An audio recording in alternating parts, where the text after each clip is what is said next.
বিন্দা চুল পরিমাণ হারাম খাবার যদি আমার পেটে যায়, এই পেট আমাকে আল্লাহ পাক রব্বুল আলামিনের কাছে অপরাধী বানিয়ে দিবে। এই পেট সাক্ষী দিতে থাকবে, এই হাত সাক্ষী দিতে থাকবে, আমার মুখ আমার সাক্ষী দিতে থাকবে, আমার চক্ষু আমার বিপক্ষে সাক্ষী দিতে থাকবে, আমার শরীরটা, এই শরীরটা আল্লাহ পাক রব্বুল আলামিনের কাছে সাক্ষী দিতে থাকবে। পা আল্লাহকে ডেকে বলবে, ওগো আল্লাহ, এই পায়ে হেঁটে হেঁটে কত নাফরমানি করেছে, কত মানুষকে অত্যাচার করেছে, জুলুম করেছে, রাতের বেলায় কেউ দেখে নাই, ও আল্লাহ রাতের অন্ধকারে চুরি করেছে, ও আল্লাহ শক্তি ছিল, এই শক্তি পেয়ে গরিবের উপর জুলুম অত্যাচারের স্টিম রুলার চালিয়েছে। আল্লাহকে ডেকে বলবে, আল্লাহ এই পা দিয়ে হেঁটে হেঁটে কত জায়গায় দিয়ে নাপাকি করেছে, ও আল্লাহ এই নাফরমানি করে করে আমার পাটাকে নাপাক বানিয়েছে। আল্লাহ এই জালেমকে তুমি জাহান্নামে দাও। তখন আল্লাহ পাক রব্বুল আলামিন বলবে, ও উমুক, তুমি তো বলেছো নাফরমানি করো নাই, তুমি তো বলেছো বেঈমানি করো নাই, তুমি তো বলেছো রাতের বেলায় গুনাহ করো নাই, তুমি তো বলেছো হারাম খাও নাই।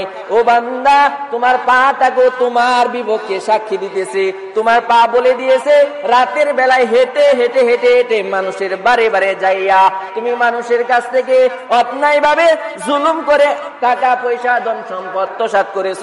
ও বান্দা, তুমি তোমার সঙ্গে যে পা দিয়েছি আজকে সেই পা সাক্ষী দিয়ে দিয়েছি, এবার বলো তুমি জান্নাত না জাহান্নাম?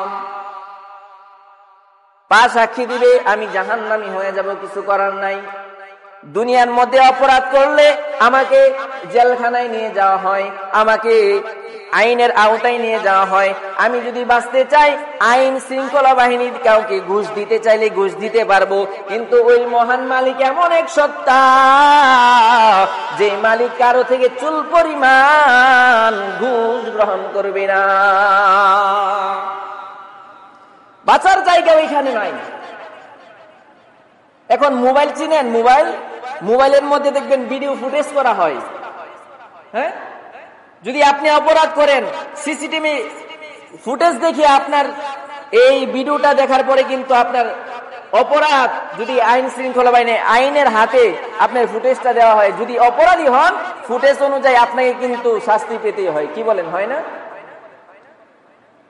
দুনিয়ার ফুটেজ ডিলিট করে দেওয়া হয়, দুনিয়ার ফুটেজকে কেটে চেটে আগে প্র্যাকটিস করে এই ফুটেজটাকে ভুয়া বানানো যায়। কিন্তু আল্লাহ পাক রব্বুল আলামিন বলে, আমার আর আপনার সাথে দুইটা ফেরেশতা দিয়েছে, মুনকার নাকির দুইজন ফেরেশতা,